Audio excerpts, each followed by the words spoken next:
You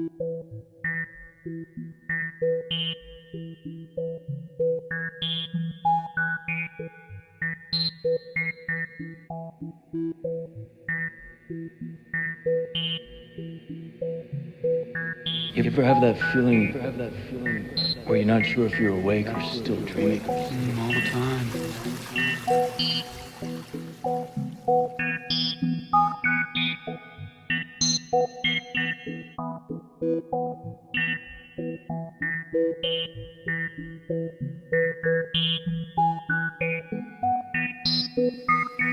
You ever have that feeling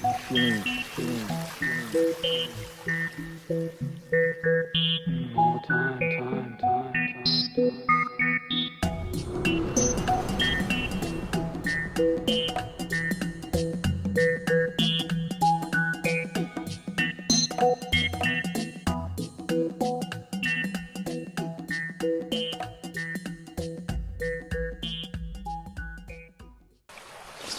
Greg is fishing a You got stunning yours pool. on dries. The two rainbows I got them on nymphs, and the two brookies I got on dries. Black clinkhammer. Okay. Or maybe I should put a black. Yeah, that looks nymph. good. Take a look at that stunning river.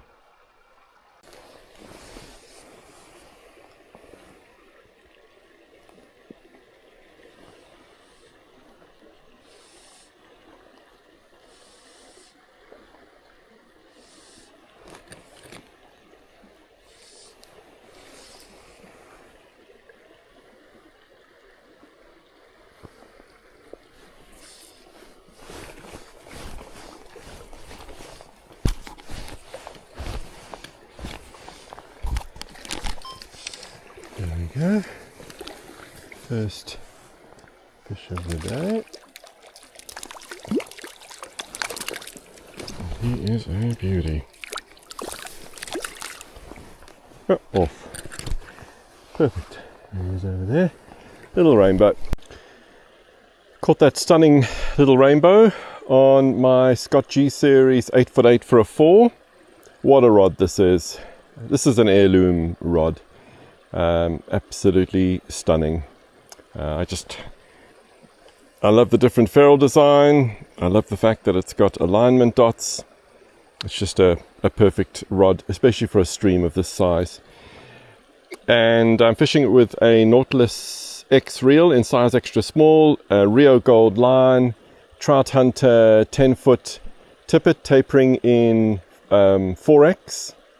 And then I've got a tippet ring, and I've got 4 feet of 5X nylon to an good old Indie Clink as my strike indicator, and then I've got less than a foot of 5X fluoro down to a little tiny Grant Hilda-Tide silver bead nymph. I don't actually think the design makes that much difference, but it's I think it's called a SpaceX, one of Devon Olsen's patterns.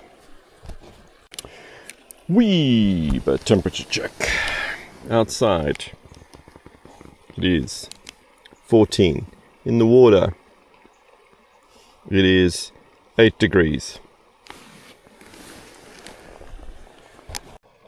For this particular trip I'm actually putting Barocca into my Grail just to try something a little bit different. I like the idea that you just keep this in your hip pack and you've got 15 refills of something energy, I suppose, hydrolyte. Look at that stretch of water that Greg is fishing. So Greg is fishing a Sage Dart. It's a 7'6" for a 3 with a, I think it's an older Lamson reel. Got a beautiful sound to it, I must say. Lamson reels, they really have nailed the inbound and outbound sound.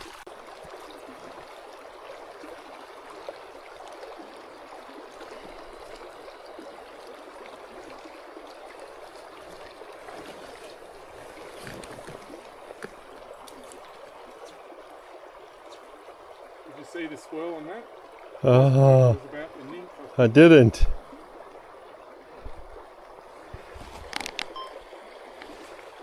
So Greg's just had his second swirl around his dry.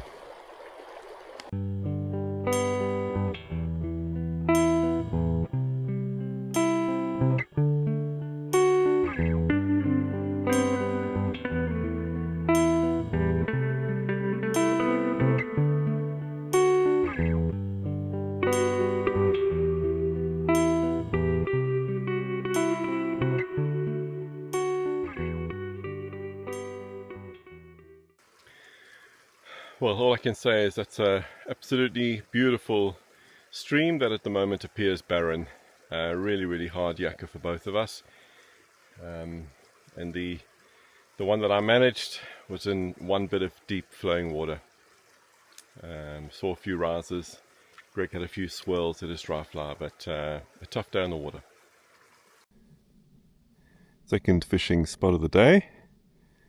There's Greg over there. Yeah, it's a fish rising over there. We haven't caught yet.